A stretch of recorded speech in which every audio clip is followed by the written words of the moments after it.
Hello pupils, let's begin our English lesson. Assalomu alaykum aziz o'quvchilar, ingliz tili darsimizni boshlaymiz. Today's theme is Unit 4, My School Life, Lesson 5, School Subjects, page 28. At first, let's check the self-study work. Dastlab uyga vazifani tekshirib olamiz. You should have done the crosswords. Siz quyidagi crosswordni yechishingiz kerak edi. Let's get it started. The first one. It's the 8th month of the year. Yilning 8-chi oyi. It's August. The second one is it's the 7th day of the week. Haftaning 7-chi kuni. Sunday. And the next, it's the first day of the week. Haftaning 4-chi kuni. It's Thursday. Well done. The next word is it's 6th day of the week. Haftaning 6-chi kuni. Saturday. Right. And the fifth one, it's the first month of the year. Yilning 4-chi oyi. Now let's check. It's April. Yes. And the last one, it's the 5th month of the year. Yilning 5-chi oyi. May. Well done. We have done the crosswords. Aziz o'quvchilar, crosswordni ishlab bo'ldik. Now we should find the hidden word. Qaysi so'z bekitilganini topishimiz kerak. Pay attention. January. We just write J. And we have got January. Demak, yanvar so'zi bekitilgan ekan. Well done. Now, look at the activity 2A. Point and say. Hozir biz maktab fanlarini takrorlaymiz. Rasmlarga qaraymiz va fanni nomini topamiz. Va quyidagi struktura asosida mashqni bajaramiz. For example, number 1. It's English. Demak, birinchi raqam bu ingliz tili fani. Next one is number 2. Number 2, it's mother tongue. Ikkinchi raqam bu ona tili. The next, number 3. Number 3 is art. Demak, uchinchi raqam bu rasm. Number 4, it's PE. To'rtinchi raqam jismoniy tarbiya. Number 5, it's mathematics. Beshinchi raqam bu matematika fani. Number 6, it's computers. Oltinchi raqam informatika. And the last one is number 7. It's music. Demak, 7-chi raqam bu musiqa fani. So, let's move on. We have practiced the school subjects. Now, let's memorize the vowels. Vowels bu unli harflar degani edi. Okay, let's begin. The first word is English. Yes? And I is missing. Birinchi so'zimizda I tovushi tushib qolgan. English. The next word is mathematics. Yes, again, I is missing. The next word, mother tongue. Mother tongue. Yes, it's correct. And the next word is computers. Okay, which letter is missing? Yes, you are right. U is missing. Music. I is missing. And the next word is art and PE. I harfi tushib qoldirilgan edi. Now we will move on. Activity 3A, look and answer. Keyingi mashqimizda demak dars jadvaliga qaraymiz va savolga javob beramiz. For example, what's the first lesson on Monday? It's English. Dushanba kuni birinchi dars qaysi? U ingliz tili. Mana shu tarzda qolgan fanlarni topamiz. We will continue in this way. The next question is, what's the third lesson on Wednesday? Chorshanba kuni uchinchi dars qaysi? It's PE. Jismoniy tarbiya. The next is, what's the first lesson on Thursday? Payshanba kuni to'rtinchi dars qaysi? It's computers. Now look at the activity 3B. Listen and guess the day. Hozir 3B mashqimizda tinglaymiz va qaysi kun haqida gap ketayotganini topamiz. For example, the second lesson is mother tongue. The third lesson is PE. Demak, ikkinchi darsimiz ona tili, uchinchi darsimiz jismoniy tarbiya. Bu qaysi kun? It's Wednesday. The next, the second lesson is music. The third lesson is mathematics. What is the day of the week?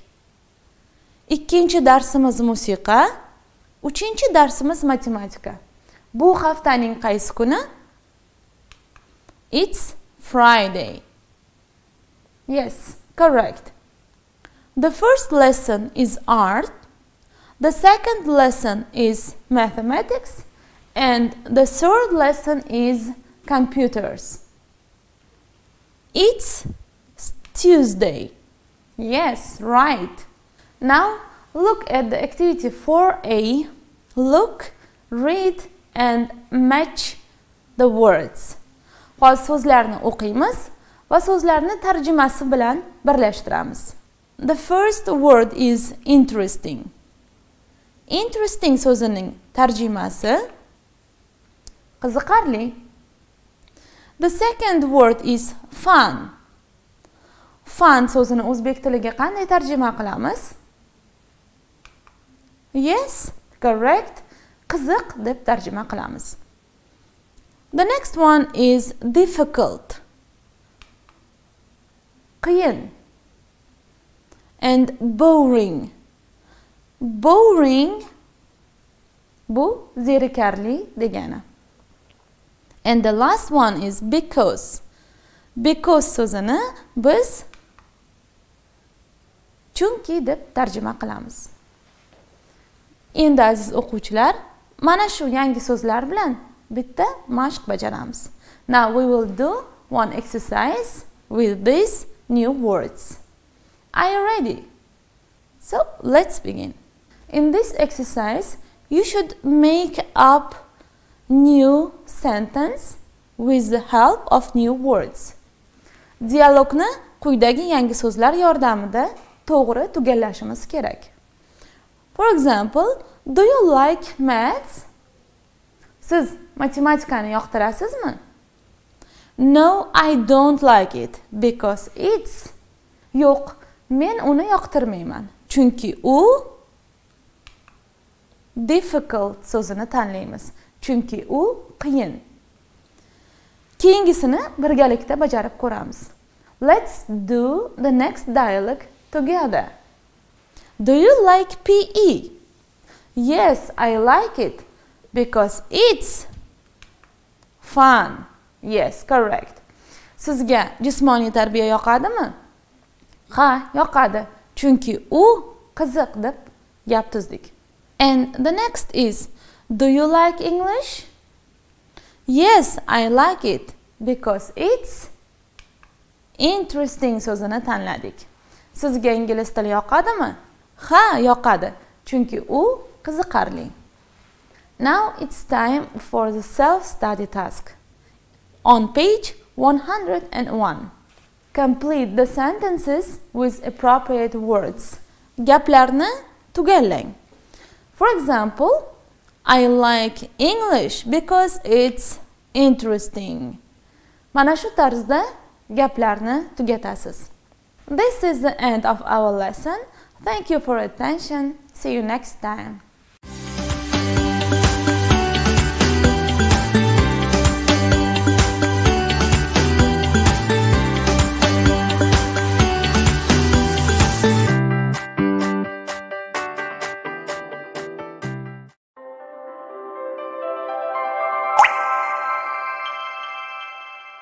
What is networking? How to build human relationships? The richest people in the world look for build networks. Everyone else looks for work. Marinate on that for a minute. Robert Kiyosaki. Networking is something that applies to school, friends, job searching, executives, entrepreneurs, and business owners. Networking is a very important skill that you can develop to achieve success. It's all about making time to keep in touch with people you know and making an effort to meet people that can help you create opportunities now or in the future, and people that you can help. Networking may not seem too relevant to you at first, but if you give it a try, it will really help you. The more people you know in life, the more chances you will give yourself to succeed. Here are some tips that will help make you a better networker.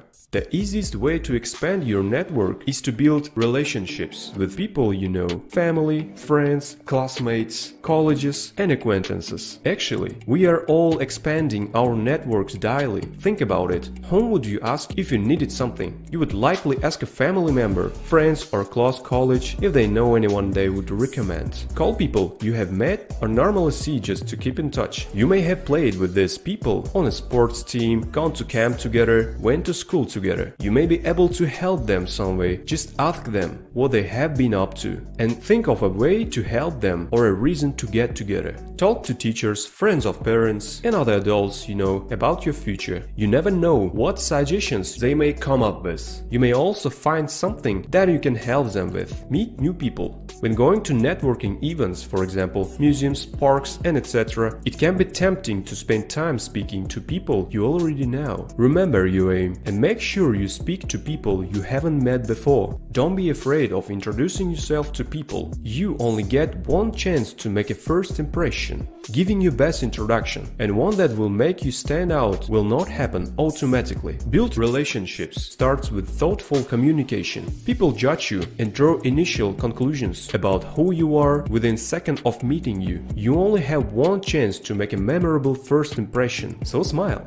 Learn to listen and listen to learn. When we speak, we share what we already know. When we listen, we learn. Being a good listener is not optional. It is required that you build new relationships. When meeting and communicating with new people, we often unintentionally interrupt or cut off someone we just met. Networking experiments often conclude that people who listen effectively are more likable and memorable. Rather than worrying about what to say when networking, focus on asking people about themselves and their work. View networking as getting to know others and letting others get to know you. Make friends, not networking connections. Would you want to work with someone who only sees you as a networking connection? Probably no. No one wants to be taken as a mere stepping stone on your way to getting what you want. And you probably don't want to see yourself as a networker either. Remember to reconnect. We've all had people who will contact us out of the blue after years of never touching base. When that happens, you typically don't want to go out of your way for them because they haven't put any effort into sustaining the relationship. After you, choose the right people to network with. Remember to stay in contact with them. Conclusion: effective networking can save you time, effort, and stress, so knowing how to use it effectively can be a powerful tool for your professional development.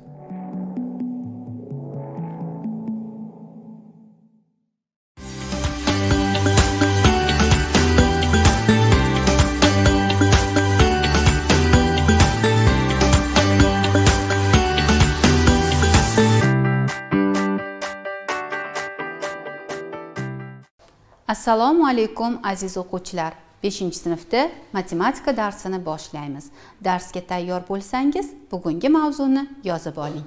Tenglama tuzib yechish usuli. Avvalgi darsda biz siz bilan murakkabroq masalalarni yechishni o'rgangan edik. Bu darsimizda ham shunday masalalarni ko'rib chiqamiz. Keling avval mana bu topshiriq bilan darsimizni boshlasak. Mos javobni toping. Mana chap tomonda tenglamalar berilgan, o'ng tomonda esa bu tenglamani ildizlari joylashtirilgan. Berilgan mos tenglamaga mos ildizini topishimiz kerak. X qo'shuv 20 barobar 80. Bu tenglamani ildizi nechiga teng? O'ng tomondagi javoblardan mosini tanlang. Demak, nechiga 20 ni qo'shsak 80. Yoki noma'lum qo'shiluvchini topish uchun yig'indidan ma'lum qo'shiluvchini ayiring. Demak, siz topgan bo'lsangiz kerak. Albatta, x barobar 60 ga teng. Ikkinchisi 30 ayro x barobar 17. Bunda ildizi nechiga teng? Bu tenglamani ildizi topdingizmi? 13 ga teng. 30 dan 13 ni ayirsak 17. Keyingisi 4x barobar 36. Noma'lum ko'paytuvchini toping. Buning uchun ko'paytmani ma'lum ko'paytuvchiga bo'lishimiz kerak. Xo'sh, mos javobni topdingizmi? Ha, x barobar 9 ga teng.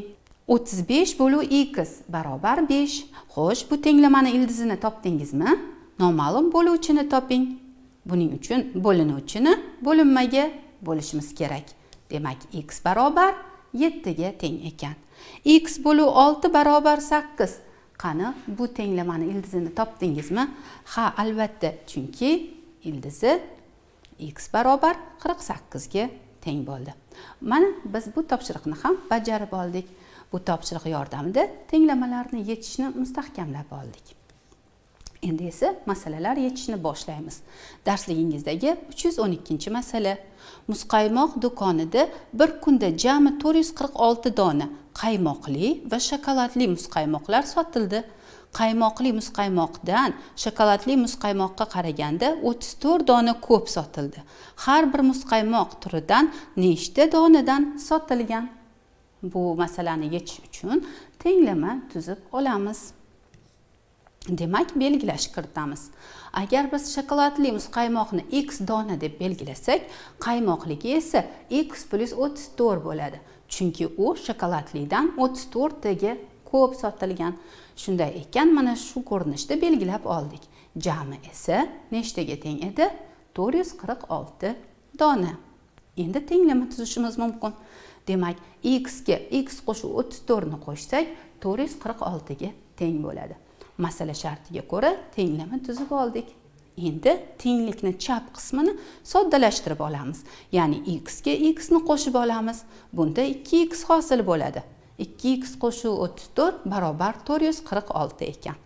Bunda 2x noma'lum qo'shiluvchi. Buni topishimiz uchun 446 yig'indidan ma'lum qo'shiluvchi 34 ni ayiramiz va 2x teng bo'ladi 412 ga. Endi x ko'paytuvchi noma'lum. Bu noma'lum ko'paytuvchini topish uchun ko'paytmani ma'lum ko'paytuvchiga bo'lamiz. Ya'ni 412 ni 2 ga bo'lamiz. X barobar 412 bo'lu 2, x teng ekan 206 ga. Mana x ni topib oldik. Endi esa belgilashlarimizga qaytamiz. X bilan nimani belgilab olgan edik? Shokoladli muzqaymoqni. Demak, 206 dona shokoladli muzqaymoq sotilgan. Endi esa qaymoqlini topishimiz kerak. Buning uchun unga 34 ni qo'shamiz. 206 ga 34 ni qo'shsak, 240 dona ekan. Javobni yozib qo'yishimiz mumkin. Qaymoqli 240 dona, shokoladli 206 dona sotilgan. Mana bu topshiriqni tenglama tuzib yechib oldik. Bu sizga tushunarli bo'lgan bo'lsa, keyingi masalaga o'tishimiz mumkin. 313-masala. 2 kunda 2350 kilogram kartoshka terildi. Ikkinchi kuni birinchi kunga qaraganda 4 marta ko'p kartoshka terildi. Birinchi kun qancha kartoshka terilgan? Bu masalani yechish uchun ham tenglama tuzib yechishdan foydalanamiz. Demak, belgilashlar kiritib olamiz buning uchun. Birinchi kun x kilogram desak, ikkinchi kun 4x kilogram, chunki 4 marta ko'p kartoshka terilgan.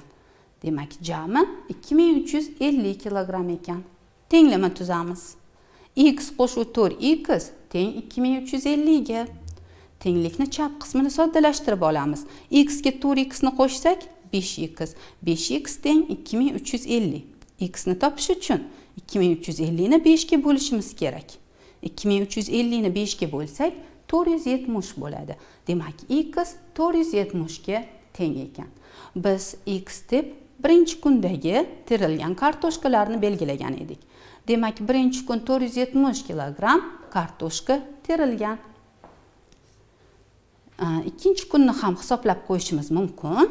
Bunda demak 4 ga ko'paytirishimiz kerak bo'ladi. 470 ni 4 ga ko'paytirsak 1880 kilogramm bo'ldi. Javob yozib qo'yishimiz mumkin. 470 kilogramm va 1880 kilogramm. Asosan javob demak birinchi kuni 470 kilogramm kartoshka terilgan ekan. Darsligingizdagi 318-masalaga e'tiboringizni qarating. Ikkita javonda 12 ta kitob bor. Birinchi javondan ikkinchi javonga, ikkinchi javonda nechta kitob bo'lsa, shuncha kitob olib qo'yilsa, javonlardagi kitoblar soni tenglashadi. Dastlab javonlarning har birida nechtadan kitob bo'lgan? Keling, masala shartiga mos chizma sxemasini chizib olamiz. Demak, birinchi javonda nechtadir kitob bo'lgan, ikkinchi javonda esa undan kam kitob demak. Jami 12 ta kitob. Keling, faraz qilaylik, ikkala javondagi kitoblar sonini tenglashtirib olindi. Tenglashgan holatida unda ikkala javonda nechta bo'ladi? 12 ni 2 ga bo'lsak 6 ga teng bo'ladi. Demak, javondagi kitoblar soni teng bo'lganda, ularning soni 6 tadan bo'lgan. Ikkinchi javondagiga esa qancha bo'lsa, shuncha kitob qo'yilgan. Demak, uning uchun biz yana 2 ga bo'lishimiz kerak bo'ladi. 6 ni 2 ga bo'lsak 3 ta. Demak, ikkinchi javonda dastlab 3 ta kitob bo'lgan. Birinchi javonda esa 6 ga 3 ni qo'shamiz.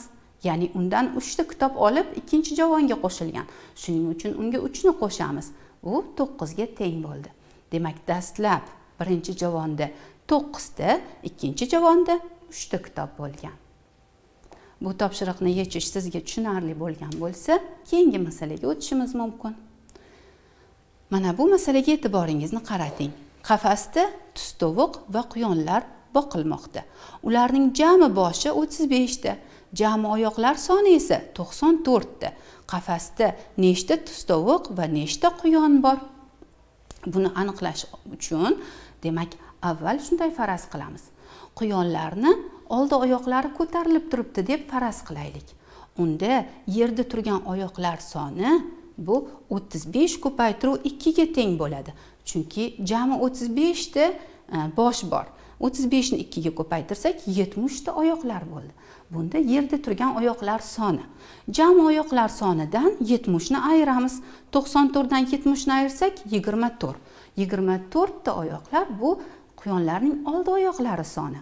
Demak, oldi oyoqlar soni 2 tadan bo'lganligi uchun 24 ni 2 ga bo'lamiz. Shunda 12 ta quyon borligi ma'lum bo'ldi. Endi esa 35 dan 12 ni ayiramiz. Jami, demak, boshlari sonidan 12 ni ayirsak 23 ta tustovuq borligi ma'lum bo'ldi. Shunday ekan, javob 23 ta tustovuq, 12 ta quyon boqilayotgan ekan. Endi bu masalani tenglama tuzib ham yechishimiz mumkin.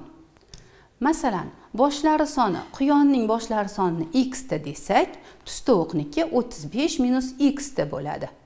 Oyoqlar soni, quyonda 4 ta oyoq bo'lganligi uchun, uni boshlari soni x bo'lsa, oyoqlar soni 4x bo'ladi. Tustovuqda 35 minus x ta boshlari bo'lsa, tustovuqni oyoqlari 2 tadan bo'lganligi uchun 2 ko'paytiruv 35 minus x ta oyoqlar soni bo'ladi. Jami demak 35 ta boshlar soni, oyoqlar soni 94 ta. Ana endi oyoqlar sonidan foydalanib tenglama tuzamiz. 4x ga 2 ko'paytiruv 35 minus x ni qo'shsak 94 ga teng bo'ladi. Keling bu tenglamani birgalikda bajaramiz. Mana tenglamani yozib oldik. Bu tenglamada berilgan avval qavsni ochib olishimiz kerak bo'ladi. Buning uchun nima qilamiz? 4x ni yozib olamiz.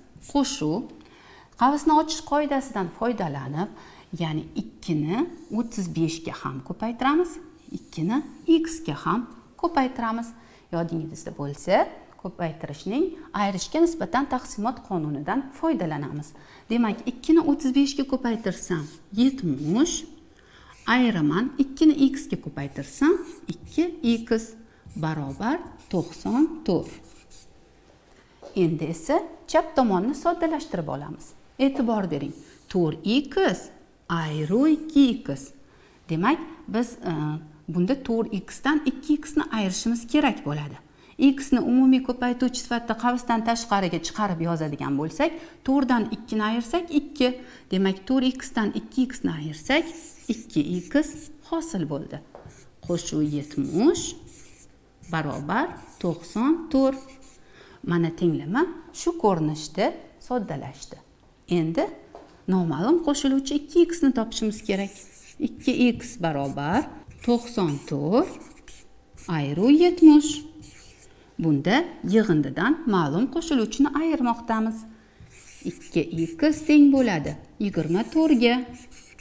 94 dan 70 ni ayirsam 24 bo'ldi. Endi noma'lum ko'paytuvchi x ni topishimiz kerak. Buning uchun ko'paytmani ma'lum ko'paytuvchiga bo'lamiz. 24 ni bo'lamiz 2 ga. 24 ni 2 ga bo'lsak 12. Demak, x 12 ga teng ekan.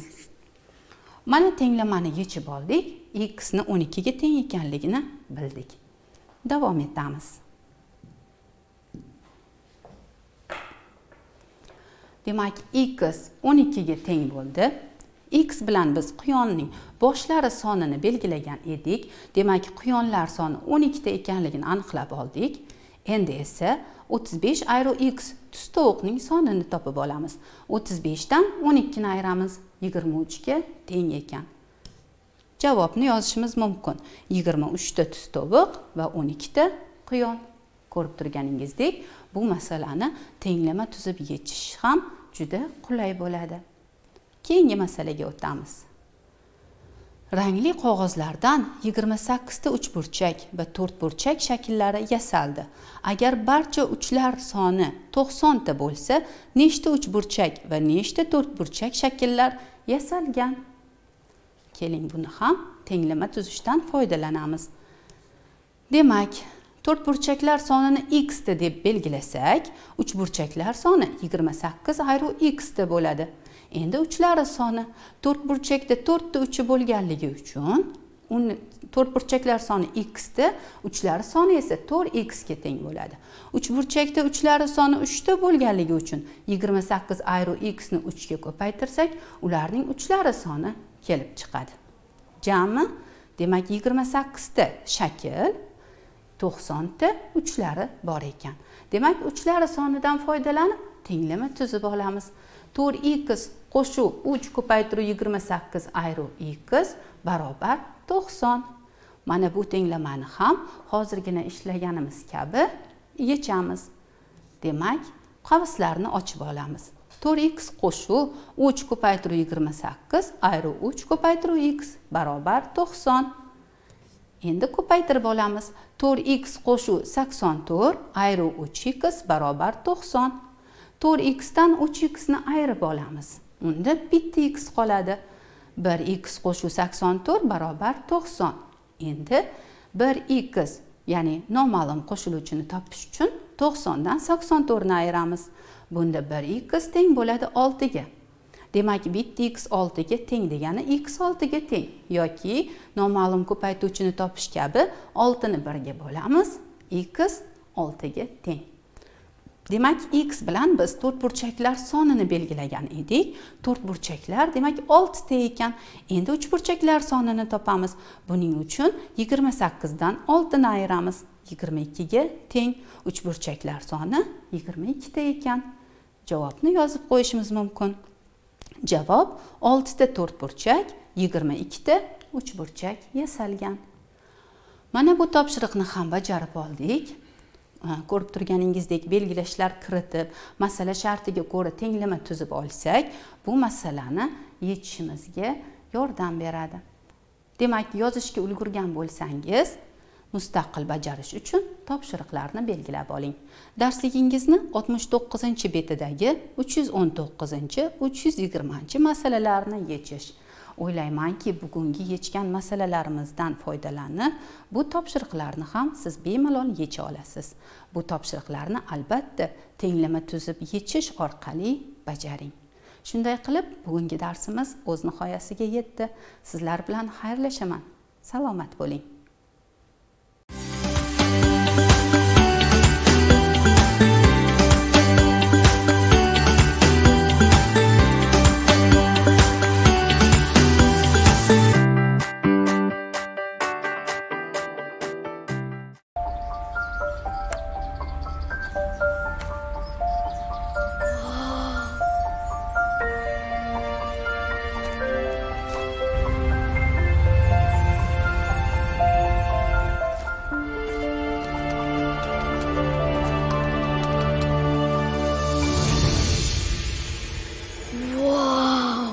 Salom o'g'lim. Men Al-Xorazmiyman.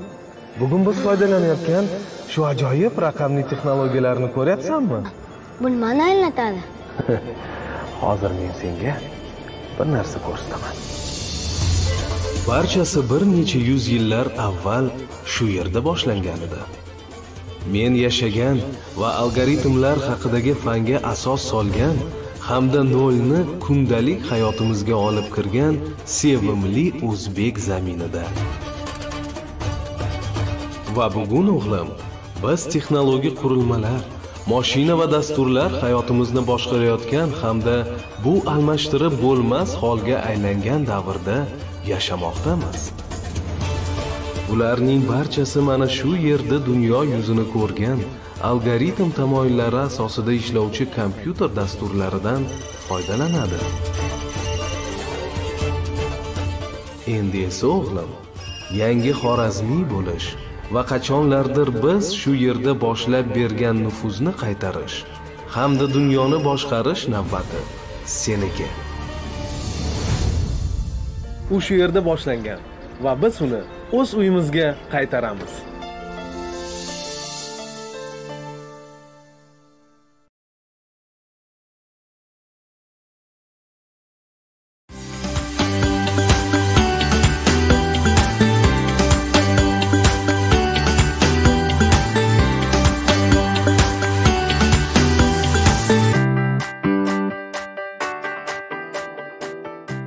Assalomu alaykum aziz o'quvchilar.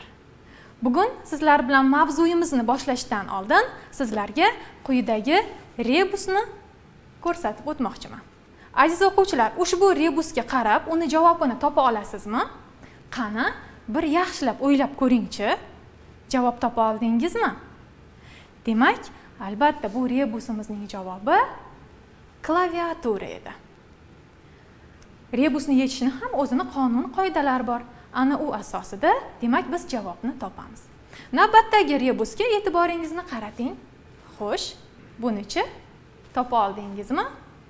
Albatta, ushbu rebusning javobi sichqoncha edi.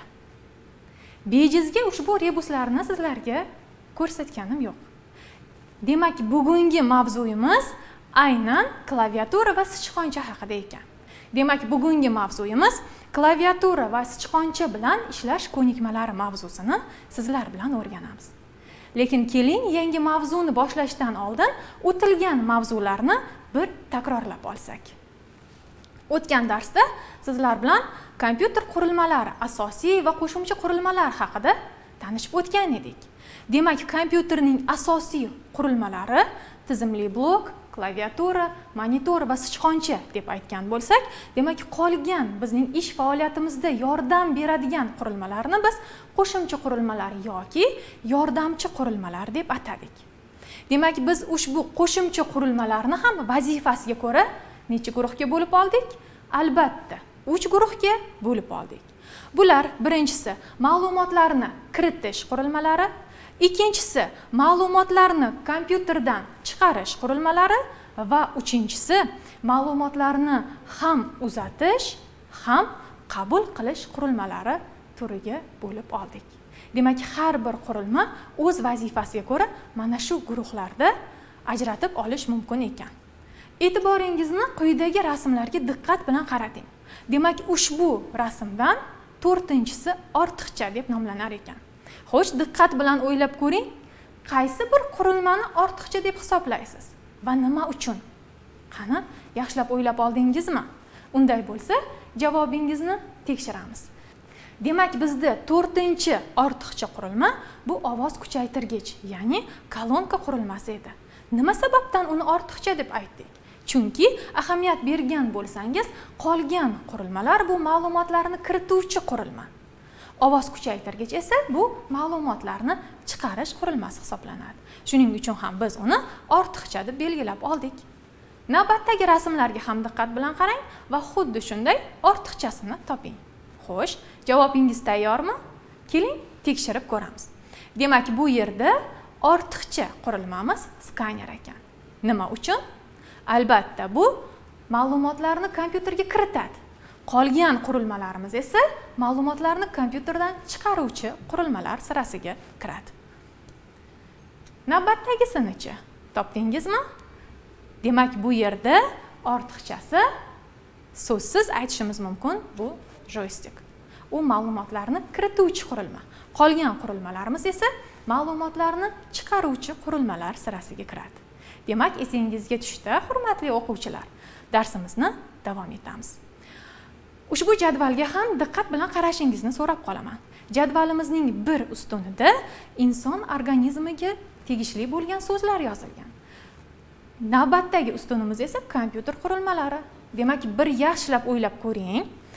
Ushbu inson organizmini qaysi qurilmalarga biz kompyuter qurilmalariga mos deb atashimiz mumkin? O'ylab oldingizmi? Demak, nutq va harakatlanish tizimini monitor va kolonka, ya'ni ovoz kuchaytirgichga o'xshatishimiz mumkin ekan. Miyani-chi? O'ylab oldingizmi? Albatta, inson miyasi kabi kompyuter ham o'z miyasiga ega deb aytgan edik. Protsessor, ya'ni yoki bo'lmasam doimiy xotira. Uni ham biz inson miyasiga tenglashtirishimiz mumkin ekan. Va uchinchisi sezgi organi. Xo'sh, o'yladingizmi? Bunga qaysi qurilma mos kelishi mumkin? Albatta, bunga klaviatura va sichqonchani tenglashtirishimiz mumkin ekan. Demak, bugun biz sizlar bilan klaviatura va sichqoncha haqida gaplashamiz deb aytdik. Klaviatura nima uchun xizmat qilardi? Esingizda bormi? Klaviatura inson bilan kompyuter o'rtasidagi muloqot vazifasini bajaruvchi vosita hisoblanadi. Kompyuterda tugmachalar juda ham ko'p. Ba'zi tugmachalarda bitta, ba'zida ikkita, ba'zida 3 ta, hattoki 4 ta belgilarni ham ko'rishimiz mumkin ekan. Xo'sh, ular qanday vazifani bajaradi? Keling, ularni ko'rib chiqsak. Demak, kompyuterdagi tugmachalarni 6 guruhga ajratishimiz mumkin ekan. Rasmda ko'rib turganingizdek, har bir guruh mos ravishda ranglar bilan ajratilgan. Demak, oq rangdagisi alifbo va raqamli tugmachalarni ifodalasa, pushti rangdagisi maxsus xizmat vazifalarini boshqaruvchi tugmachalar ekan. Yashil rangdagisi esa kursorni boshqaruvchi tugmachalar bo'lsa, havo rangdagi funksional tugmachalar ekan. Bundan tashqari yana bizda sariq rangda raqamli tugmachalarni ko'rishimiz mumkin. Va eng so'ngida esa indikatorlarni ko'rishimiz mumkin ekan. Hozir mana shu guruh tugmachalarini birma-bir sizlar bilan ko'rib chiqsak. Demak, alifbo raqamli tugmachalar. Ularga nimalar kiradi? Demak, bularga lotin, kiril harflari yoki arab raqamlari ko'rsatilgan tugmachalar guruhi ekan. Masalan, raqamlarimiz 0, 1 dan va 9 gacha bo'lgan raqamlarni o'z ichiga oladi. Belgilar ko'rib turganingizdek turli xil belgilar va lotin, kiril alifbosi harflar, ya'ni bir klavishda 2 ta harf borligini ko'rishimiz mumkin ekan. Keyingisi probel bor klaviaturamizda. Eng uzun bo'lgan klavishlarımızdan biri.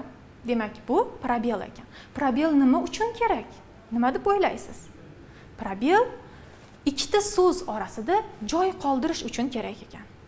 Tasavvur qiling, agar joy qoldirilmasdan matn yozilganda, biz uni o'qiy olarmidik? Demak, matnlarni o'qishimiz uchun orasidagi bo'sh joyni ko'rsatishimiz shart ekan.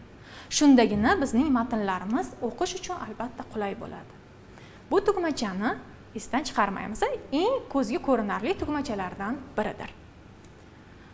Matn ichida yurgich, ya'ni kursorni aniqlashda sichqonchaning yurgichi mana shu ko'rinishga ega bo'lib qolar ekan. Demak, matn ichida sichqonchani yurgichi ko'rinishi mana shu ko'rinishga keladi. Masalan, sichqoncha so'zi yozildi va uni ustiga sichqoncha bilan kursorni olib borib qo'yganimizda mana shu belgi paydo bo'lganini ko'rishimiz mumkin. Demak, bu kursor o'chib, yonib turganligini ko'rishimiz mumkin va aynan mana shu belgidan biz harflarni, belgilarni yozishimiz mumkin bo'ladi.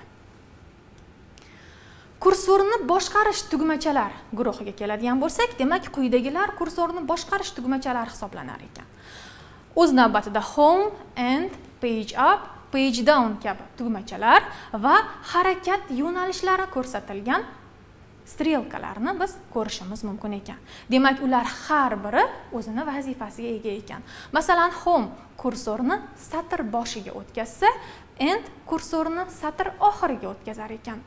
Page up kursorni avvalgi sahifaga o'tkazsa, page down kursorni keyingi sahifaga o'tkazar ekan. Xuddi shunday harakat yo'nalish strelkalari ham kursorni bir belgi oldinga o'tkazsa, keyingisi bir belgi keyinga o'tkazadi.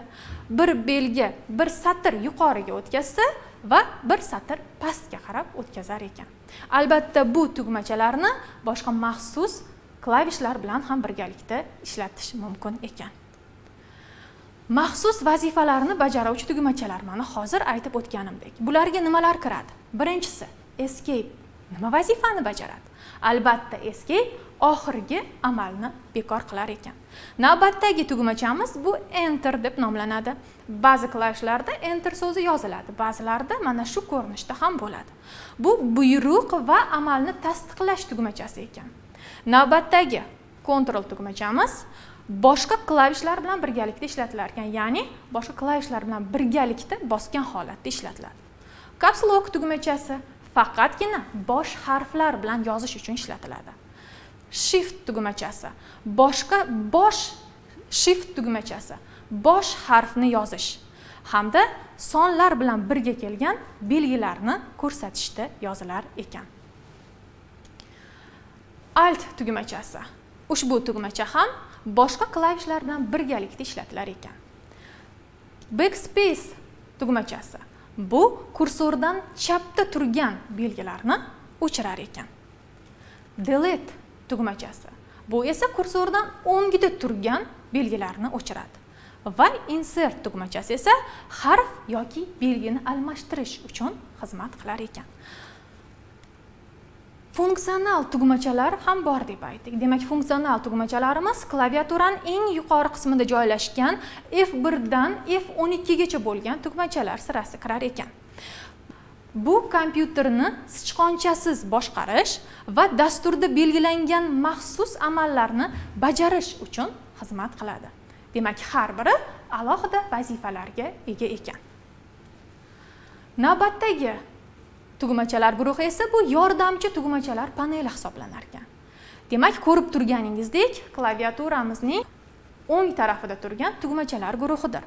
Bu yerda agar numlock klavishasi, hozir biz ko'rib o'tamiz indikatorlarni, numlock tugmachasi faollashtirilgan holatda undagi raqamlar kalkulyator vazifasini bajarar ekan. Numlock klavishasi faol bo'lmagan holatda esa faqatgina bo'lish, ko'paytirish, qo'shish, ayirish kabi amallarimizni, ya'ni klavishalarni bosish mumkin bo'lar ekan. Indikatorlar. Biz klaviaturada 3 ta indikatorni ko'rishimiz mumkin. Hozirgidek aytib o'tganimdek, numlock indikatori bu yordamchi panelning faol holatga o'tishini ko'rsatib turadi. Caps lock indikatori bosh harflar faolligini ko'rsatib tursa, scroll lock indikatori kursorni boshqarish holati ekranni boshqarish holatiga o'tganligini bildirib turar ekan. Screenshot ko'pchiligingiz albatta skrinshotni telefonlaringizda foydalanib tasvirga olgansiz, to'g'rimi? Xuddi shunday holat aynan kompyuterda ham mavjud ekan. Buning uchun biz ekranni tasvirga olishimiz uchun print screen tugmachasidan foydalanar ekanmiz. Ushbu tugmachani bosganimizda ekrandagi holatni tasvirga olar ekan va uni qayta ishlashimiz yoki bo'lmasam biror bir grafik muharrirga joylashtirishimiz mumkin bo'ladi. Bundan tashqari tugmachalarimizda Kirill alifbosidagi O, Q, G, H harflari mana shu klavishalarda mos ravishda qo'yilgan ekan. Ya'ni biz qachonki o'zbek Kirill yozuviga o'tganimizda mana shu klavishalarda biz ushbu O, Q, G, H harflarini qo'yib olishimiz mumkin. Bundan tashqari sichqonchaning ko'rsatkich belgilari mavjud. Sichqonchaning ko'rsatkichlari quyidagicha bo'lishi mumkin ekan. Odatda sichqonchaning ko'rinishi, ya'ni kursorning ko'rinishi mana bu holatda aks etadi. Matnda va matnli fayllarda esa uning ko'rinishi quyidagiga o'zgaradi. Undan tashqari gorizontal va vertikal o'lchamlarni o'zgartirishda, diagonallar bo'yicha o'lchamlarni o'zgartirishda esa ko'rib turganingizdek ushbu holatga o'tadi. Va undan tashqari obyektlarni siljitishda esa mana bu ko'rinishga o'tar ekan. Sichqonchani ko'rgan bo'lsak, unda ikkita tugma va o'rtasida g'ildirakcha borligini ko'rishimiz mumkin ekan. Demak, har ikki tugma o'zini vazifasiga ega ekan. Masalan, o'ng tugmacha bosilganda kontekstli menyu ochilar ekan. Demak, bir marta bosilganda kontekst menyu ochilganini ko'rishimiz mumkin ekan. Agar sichqonchamizning chap tugmasini bir marta bosadigan bo'lsak, demak, belgilashimiz, undan tashqari siljitishimiz va del knop delete, ya'ni o'chirish tugmachasi bilan bosganimizda uni o'chirishimiz mumkin ekan. Agar sichqonchani chap tugmasini tezkor ravishda 2 marta bosadigan bo'lsak, papka va hujjatlarni ochishimiz hamda dasturni ishga tushirishimiz mumkin bo'ladi. Endi mustahkamlash uchun aziz o'quvchilar, sizlarga quyidagi savollar bilan murojaat qilmoqchiman. Raqamli tugmachalardagi belgi yozilishi uchun qaysi tugmachani bosib turgan holda yoziladi? O'ylab oldingizmi? Demak, javobi shift tugmachasi edi. Albatta, shift tugmachani bosib turgan holda yozsak, bizda belgilarimiz hosil bo'ladi. Kursor quyidagi xato yozilgan so'zda turibdi.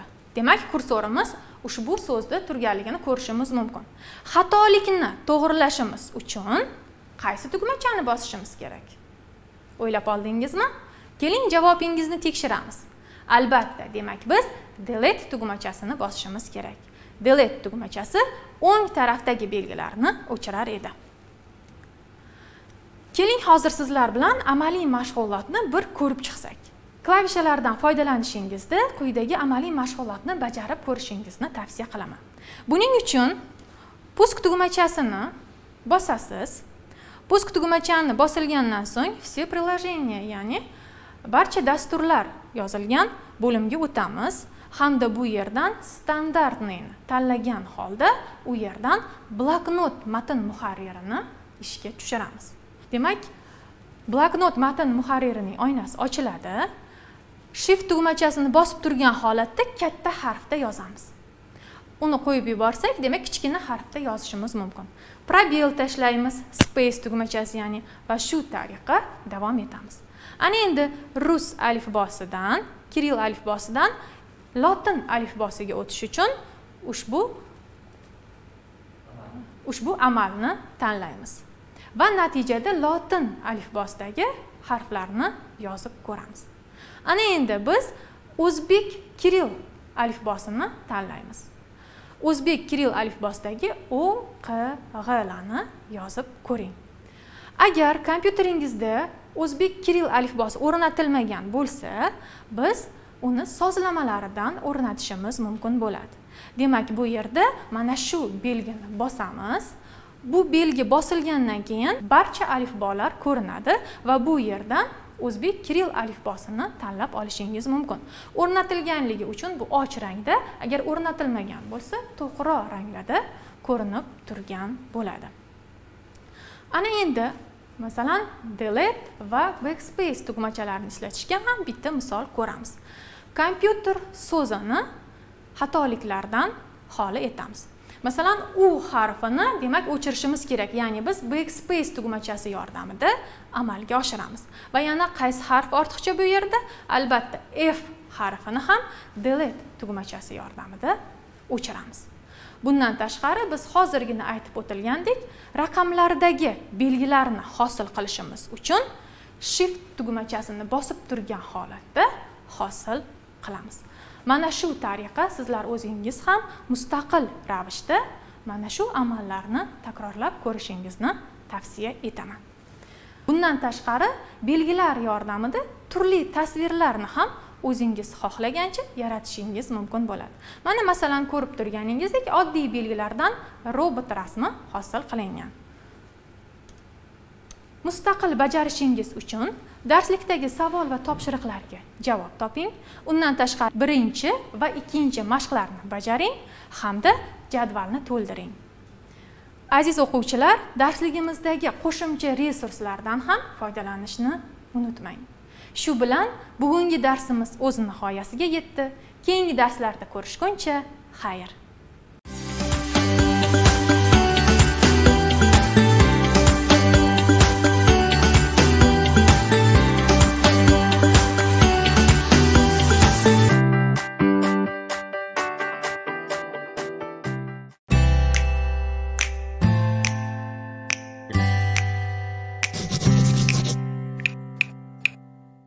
Bolaning qaysi kasbga moyil ekanligini qanday bilish mumkin? Dunyoda turli kasblar mavjud bo'lib, har yili ularning yangi turlari paydo bo'ladi. Farzandingiz qanday kasbga moyil ekanligi, uning shu kasb orqali daromaddan tashqari unga quvonch ham olib kelishini qanday aniqlash mumkin? Keling, kelajak kasblarni tanlashda yordam beruvchi 4 ta asosiy yo'nalishlarni ko'rib chiqamiz. Farzandingiz nimani yoqtiradi?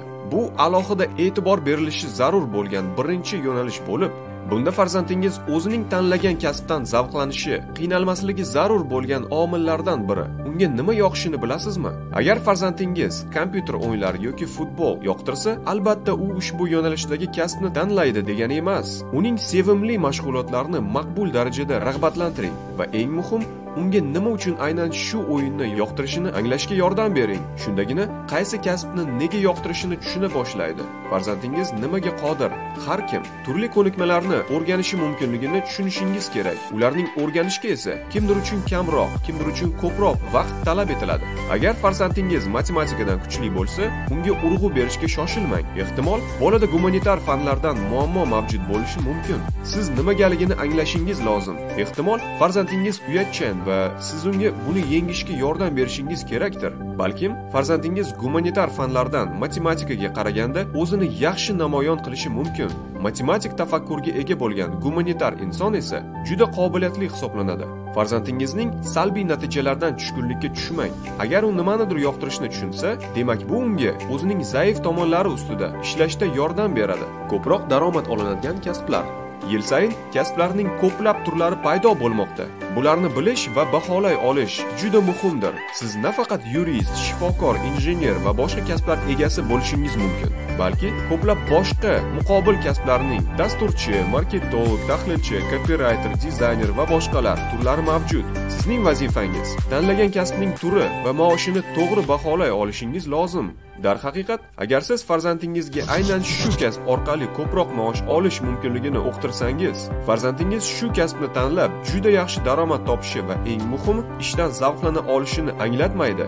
Kasblarning xilma-xilligidan adashib qolmaslik uchun maktab o'quvchilari kasbga yo'naltirish testidan o'tishlari mumkin. Kasbiy yo'naltirish bo'yicha test sinovi o'quvchilarga o'z shaxsiy xususiyatlarini aniqlashga, imkoniyatlarga mos keladigan kasbni oqilona tanlash uchun imkon beradi. Masalan, O'zbekiston Respublikasi Xalq ta'limi vazirligining o'quvchilarni kasb-hunarga yo'naltirish va psixologik pedagogik Respublika tashxis markazi tomonidan shunday sinovni o'tkazmoqda. Va nihoyat, eng asosiysi, Farzandingiz kelajakdagi kasbini tanlash to'g'ridan-to'g'ri siz ota-onalarga bog'liqdir. Sizning astoydil yordamingiz tufayli farzandingiz o'z ko'nikmalarini rivojlantirishi, yaxshi haq to'lanadigan va sevimli kasb egasi bo'lishiga o'z hissangizni qo'shgan bo'lasiz. Farzandingiz qaysi kasbga moyilligini aniqlashning interaktiv usullaridan biri bu EduMarket virtual onlayn ta'lim platformasi bo'lib, unda interaktiv mashqlarni bajarish orqali farzandingiz o'z ko'nikmalarini rivojlantiradi. Uning o'zlashtirish ko'rsatkichlarini esa ota-onalar onlayn statistika yordamida kuzatib, farzandining sevimli mashg'ulotlaridan birini aniqlashlari mumkin.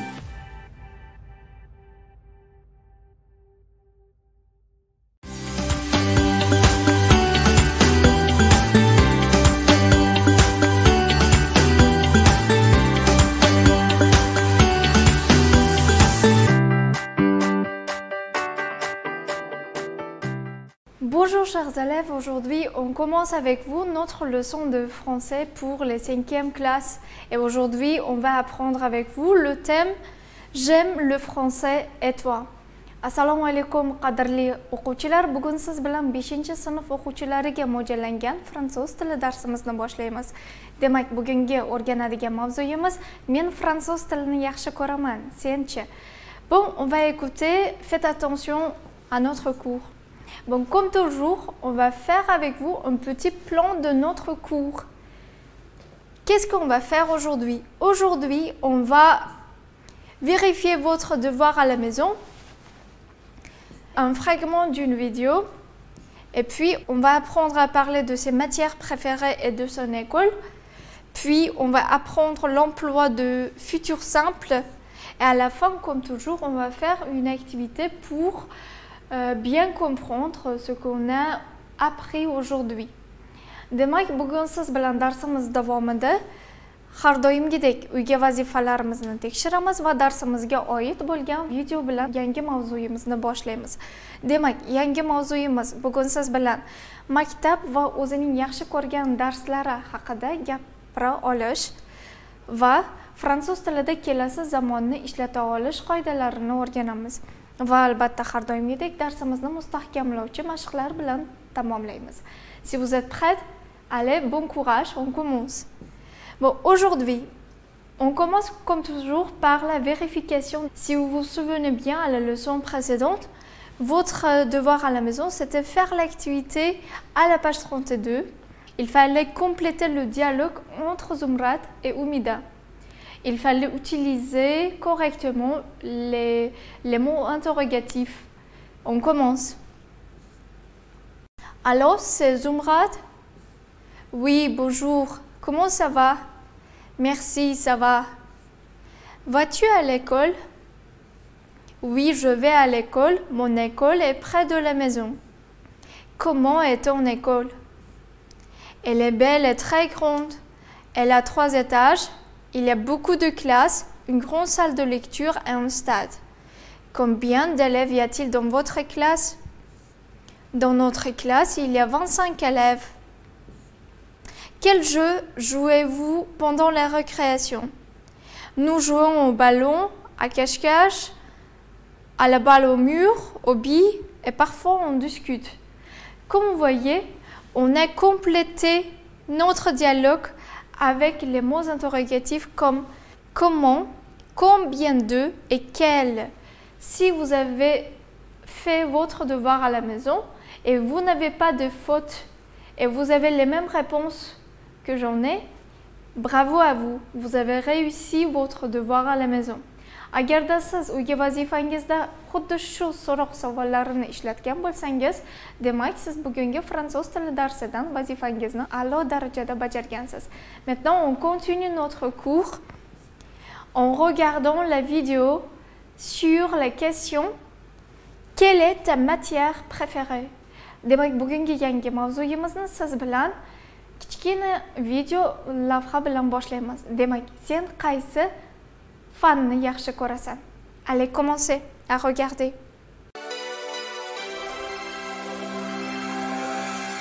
Ma matière préférée à l'école, c'était principalement les mathématiques. Mathematics. Mathématiques. Et les maths. Les mathématiques. On va retenir les maths. Vous allez peut-être trouver ça bizarre, mais je trouve ça un certain esthétisme. Getting an answer that was either right or wrong. Mathematics and physics. Ma matière préférée était la physique. Physics and I think sport actually. Le sport et la physique. It was a bit more fun. Ma matière préférée, c'était la physique-chimie. Et la chimie. Biology. L'électromagnétisme. La mécanique. Je me suis aussi beaucoup intéressé aux sciences de l'ingénieur et à l'informatique industrielle. D'accord. Comme vous voyez ici, on a interviewé des personnes sur leur matière préférée scolaire. Et on a répondu plutôt la chimie, la physique ou bien les maths. Mais aujourd'hui, notre personnage de la méthode de français et sa matière préférée, c'est le français. Allez, on va lire avec vous le dialogue entre deux filles. Oumida, quelle est ta matière préférée? Moi, j'aime beaucoup le français et toi? Tu aimes le français?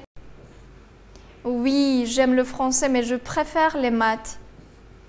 Tu veux être programmeuse comme ta mère? Oui, tu as deviné. Et toi, qu'est-ce que tu feras plus tard? Je serai professeur de français comme papa. Comme vous voyez, on a lu avec vous le dialogue entre deux filles, Oumida et Françoise. Et maintenant, je vous propose de faire une petite activité audio d'après ce petit dialogue. Écoutez attentivement. Oumida aime les mathématiques. Oumida aime le français. Léa préfère les mathématiques. Léa préfère le français. Oumida veut être professeur de français. Le père d'Oumida enseigne le français. Léa veut être chanteuse. La mère de Léa est programmeuse. Si vous avez fini à écouter le dialogue, maintenant on commence à corriger vos réponses vraies ou faux d'après le dialogue. Yuqoridagi dialog bo'yicha berilgan audioni eshitgan bo'lsangiz, endi aynan shu dialog bo'yicha berilgan to'g'ri yoki noto'g'ri mashqini bajaramiz va javoblarimizni tekshiramiz. Faites attention. La première phrase. Oumida aime les maths. Est-ce que c'est vrai ou bien faux? Oui, bravo, c'est plutôt faux. Deuxième phrase. Oumida aime le français. Oui, c'est vrai, Oumida aime le français. La troisième phrase. Léa préfère les maths. Comment pensez-vous? Oui, Léa préfère les maths. La phrase suivante. Léa préfère le français. Est-ce que c'est vrai ou bien faux? Bien sûr, elle aime le français, mais elle préfère plutôt les mathématiques. La phrase suivante. Oumida veut être professeur de français. Bon, oui, la bonne réponse, c'est vrai, parce qu'elle voudrait être professeur comme son papa. Le père d'Oumida enseigne le français. Est-ce que c'est vrai? Oui, bien sûr. Et la dernière phrase, Léa veut être chanteuse. Est-ce que c'est vrai? Non, c'est faux. Si vous vous souvenez, Léa voudrait être programmeuse comme sa mère. Maintenant, si vous avez corrigé vos réponses d'après l'audio que nous avons écouté avec vous, bravo à vous. J'espère que toutes les réponses que vous avez données sont correctes. Et maintenant, on continue notre cours en apprenant le lexique d'aujourd'hui. Aujourd'hui, on va apprendre avec vous comment dire en français, comment parler de ses matières préférées. J'aime ou bien je n'aime pas. Bon, comme vous savez bien, pour dire j'aime, on utilise j'aime ou bien je préfère. Et pour dire à propos des matières qu'on n'aime pas, plutôt, on utilise la construction je n'aime pas ou bien je déteste. Faites attention. Pour dire j'aime à la négation, on utilise ne pas, je n'aime pas. Mais pour le contraire, je préfère, on utilise le verbe je déteste. Demak, fransuz tilida bugun siz bilan o'zimiz yaxshi ko'rgan darslar haqida gapirishni o'rganamiz. Allez, faites attention. Maintenant, retenez les noms des matières scolaires. Le premier, le français, fransuz tili. La technologie, texnologiya. Les sciences, chimie, biologiya darslari. Les maths, mathématika. La musique, musiqa. L'anglais, ingliz tili darsi. L'instruction religieuse, din tarixi. L'histoire, tarix darsi. La géographie, géographia darsi. Le sport ou bien le PC, jismoniy tarbiya darsi. L'informatique, informatika. Le dessin, rasm darsi. L'art dramatique, théâtre darsi.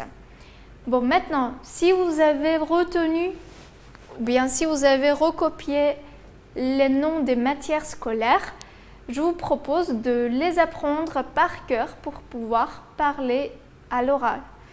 Si vous avez recopié ces mots, on continue avec vous en lisant le dialogue entre les écoliers Anwar et Dilshod. Allez, bonjour Anwar. Bonjour. Moi c'est Dilshod, lui il s'appelle Babour. Nous sommes nouveaux dans cette école. Présente-nous ton école s'il te plaît. Avec plaisir, on commence par la salle informatique. Notre salle informatique est au deuxième étage. Dans cette salle, il y a des ordinateurs modernes. Et votre salle audiovisuelle, où est-elle? Elle est là, à côté.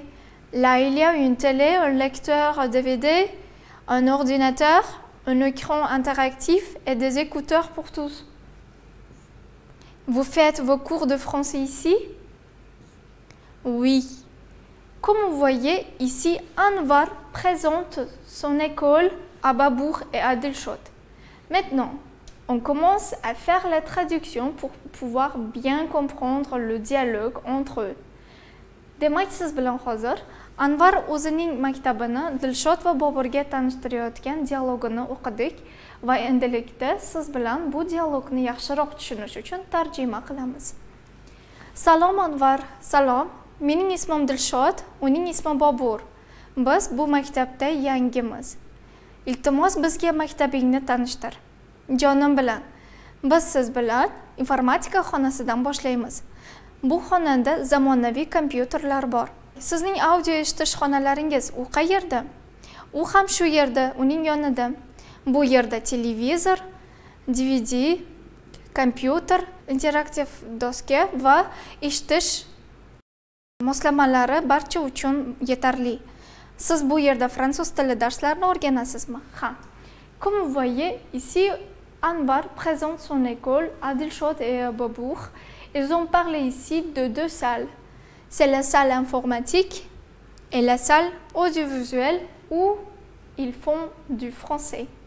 Maintenant, on va faire avec vous une petite activité sur le lexique de l'école. Endi siz bilan aynan maktabga oid bo'lgan so'zlarga bog'liq kichkina mashqni bajarib o'tamiz. Ce n'est pas très difficile pour vous. Bon, faites attention aux images et faites attention aux chiffres qui sont montrés. Et vous devez trouver et écrire la bonne réponse à côté des mots. Oui? Bon, si vous avez fini et si vous avez trouvé les mots correctement, on commence à corriger avec vous ensemble. Le premier mot, la classe, comme vous voyez, c'est le chiffre 1. Le professeur, voilà, il est le professeur.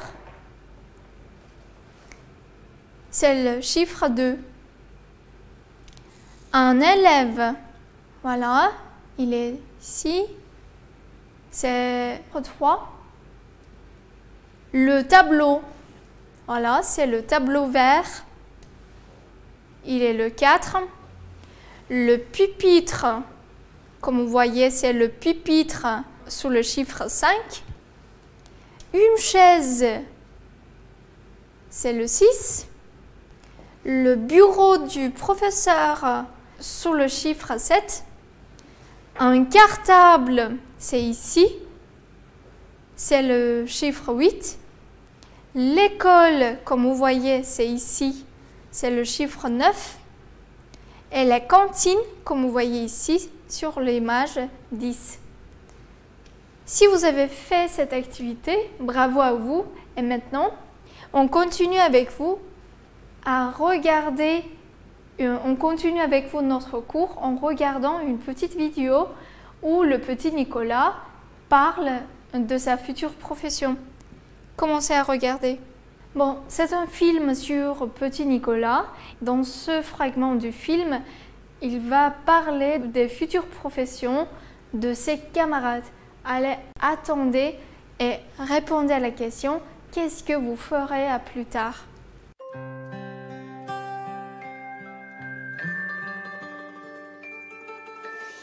Ceux du fond, debout s'il vous plaît.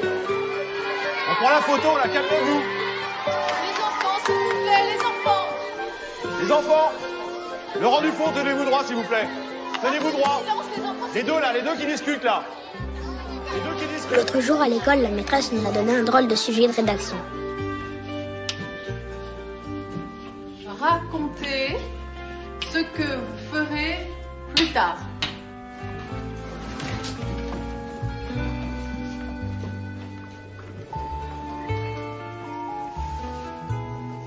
Allez Nicolas, c'est pas difficile. Bah c'est quand on sait pas ce qu'on veut faire plus tard. Les autres, eux, ils savent. Alceste, par exemple, il veut être ministre. Alceste, c'est mon meilleur copain. Un gros qui mange tout le temps. Ça, c'est du jarret. Ça, c'est de l'échine. Ça, c'est du plat de côte. Ça, c'est du museau. On croit que c'est pas bon, mais en fait, c'est bon. Et ce qui l'intéresse dans le métier de ministre, c'est qu'on fait souvent des banquets.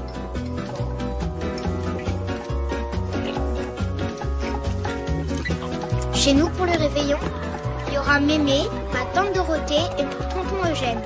Chez nous, il y aura du boudin blanc, de la dinde et des marrons.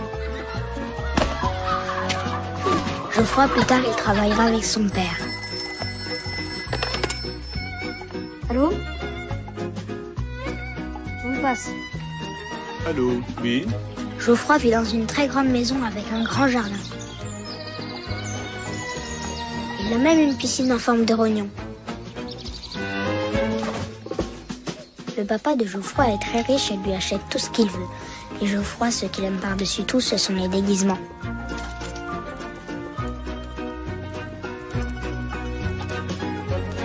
Comme le papa de Geoffroy travaille beaucoup, c'est tout le temps Albert, le majordome, qui s'occupe de lui.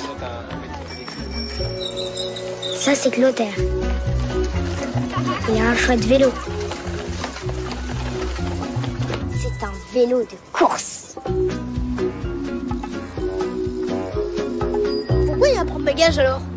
Je viens de le dire, c'est pour faire les courses. Son rêve à Clotaire, c'est de devenir champion cycliste. C'est conduit à l'échafaud. Clotaire. Clotaire, qu'est-ce que je viens de dire? Clotaire, c'est le dernier de la classe. L'échafaud? Et qu'est-ce que c'est qu'un échafaud? C'est pour faire de l'eau chaude. Voilà, on a regardé avec vous ce fragment qui était très rigolo et très intéressant pour tout le monde. Ici, la professeure pose la question « Qu'est-ce que vous ferez plus tard ?» Et Nicolas, le petit Nicolas, commence à imaginer sur les professions de ses camarades. Maintenant, on continue avec vous et on va apprendre aujourd'hui comment il faut parler au futur en français. Demak, ko'rgan videoyimizdan shuni bilishimiz mumkinki, bugungi darsimizning grammatik qismida siz bilan kelajakdagi kasbimiz haqida gapirishni o'rganamiz. Va bu yerdagi asosiy savol, siz nima qilmoqchisiz? Ya'ni, kelasi zamonda fikrlarimizni bayon etishni o'rganamiz. Comme vous savez bien, le futur simple, c'est un temps qui exprime une action au futur, qui se réalisera au futur. Comme vous voyez ici, il y a les mots-clés demain, plus tard, un jour. On utilise ces mots pour indiquer le temps en français. Demak, quyidagi berilgan so'zlarimizni, ya'ni ertaga, keyinchalik, bir kun kelib so'zlari fransuz tilida aynan kelasi zamondagi biror bir ish harakatini ifodalashda ishlatilinadi. Comme vous voyez, je voudrais vous montrer une petite image où il y a un bébé qui dit aujourd'hui je suis un bébé. Ko'rib turganingizdek, ekrandagi rasm bilan mavzuyimizni yanada yaxshiroq tushunamiz. Demak, bugun men chaqaloqman. C'est au présent. À 6 ans, j'irai à l'école. 6 yoshimda maktabga boraman. Ko'rib turganingizdek, bu gapimiz kelasi zamonda, ya'ni futur simple zamonida ifodalangan. Undan keyin, keyinchalik, plus tard, je serai détective. Keyinchalik, men détective bo'lib yetishaman. Comme vous voyez, ici on a utilisé le futur simple. Maintenant, pour pouvoir bien comprendre, on va apprendre maintenant, on va réviser avec vous la formation, la conjugaison des verbes au futur simple. Comment il faut conjuguer les verbes? Comme toujours, c'est très facile pour le premier et pour le deuxième groupe de verbes. Demak, futur simple zamonini yasash har doimgidek birinchi va ikkinchi guruh fe'llari uchun juda ham oddiy va oson hisoblanadi. Chunki birinchi va ikkinchi guruh fe'llariga biz kelasi zamon qo'shimchalarini qo'shamiz va shu orqali kelasi zamonda fe'llarimizni tuslaymiz. Par exemple, je parlerai, tu parleras, il, elle parlera, nous parlerons, vous parlerez, ils, elles parleront. Voilà pourquoi les Français nomment aussi ce temps comme un temps R. Bon, maintenant, les terminaisons du futur simple AI, AS, A, ONS, OZ, ONT. Comme vous voyez, ce sont les terminaisons pour les verbes au futur simple. Par exemple, demain, je finirai mon travail. Ertaga men ishimni tugataman. Ko'rib turganimizdek, bu yerda birinchi va ikkinchi guruh fe'llarini tuslashda biz fe'lning infinitiv shakliga kelasi zamon qo'shimchalarini qo'shish orqali tusladik, ya'ni yasadik. Si vous avez compris la conjugaison, la formation du futur simple, on continue avec vous par des exemples qui sont proposés dans votre manuel, comme les verbes parler, choisir, avoir et être. Maintenant, faites attention à la conjugaison des verbes avoir et être. Ce sont les verbes irréguliers. Aynan keyingi bu ko'rsatilayotgan sxemadagi asosiy e'tiborni avoir va être fe'llariga qaratishni so'rardim. Chunki avoir va être fe'llari fransuz tilida noto'g'ri tuslanuvchi fe'llar hisoblanadi va ularni faqatgina yod olish lozim. Demak, j'aurai une maison. Mening uyim bo'ladi. Tu auras, nous aurons, vous aurez, ils, elles auront. Le verbe être au futur simple. Je serai médecin. Tu seras, il, elle, on sera. Nous serons, vous serez, ils, elles seront. Comme vous voyez, il faut apprendre par cœur ces verbes-là. Ko'rib turganingizdek, 3-chi guruh fe'llarini, ya'ni noto'g'ri tuslanuvchi fe'llarni doimo yod olish lozim. On va faire activité pour mémoriser le futur simple. Bon, il faut conjuguer les verbes au futur correctement. La première phrase, demain, je au club sportif. Dans 3 jours, nous avec notre directeur. La semaine prochaine, les enfants finissent le travail. Demain, tu as un cadeau pour ta mère. Le mois prochain, en France. Si vous avez fini votre travail, maintenant, on commence à conjuguer correctement avec vous. Pour la première phrase, on va conjuguer le verbe aller aux premières personnes singulier. Demain, j'irai au club sportif. Ertaga men sport klubiga bormoqchiman. Deuxième phrase. Dans 3 jours, nous parlerons avec notre directeur. Ikki kundan keyin biz direktorimiz bilan gaplashmoqchimiz. Troisième phrase, la semaine prochaine, les enfants finiront le travail. Keyingi haftada bolalar ishini tugatishmoqchi. Quatrième phrase, demain, tu choisiras un cadeau pour ta mère. Ertaga sen onang uchun sovg'a tanlamoqchisan. Et la dernière phrase, le mois prochain, on sera en France. Keyingi haftada biz Fransiyada bo'lamiz. Comme vous voyez, on a conjugué les verbes et bravo à vous. Et comme toujours, on va terminer notre cours de français avec vous en donnant le devoir à la maison. Votre devoir à la maison, c'est écrire ou bien continuer la phrase « ma matière préférée ». Et la deuxième, ce que vous devez faire, c'est faire l'activité 6 à la page 37. Demak, qadrli o'quvchilar, har doimgidek fransuz tili darsimizni siz bilan mustaqil topshiriqni berish bilan yakunlaymiz. Keyingi dars uchun mustaqil topshirig'imiz 2 qismdan iborat bo'lib, birinchisi berilgan gapni oxiriga yetkazish. Ya'ni mening yaxshi ko'rgan darsim, fanim. Va ikkinchi topshiriq kitobimizning 37-betida berilgan 6-mashqni bajarishdan iborat. Chers élèves, j'espère que vous avez bien compris ce que nous avons parlé aujourd'hui. J'espère que vous apprenez par cœur les mots concernant notre thème et vous ferez votre devoir à la maison sans difficulté. Je vous souhaite beaucoup de courage et une bonne santé dans vos études. Au revoir, à la prochaine fois.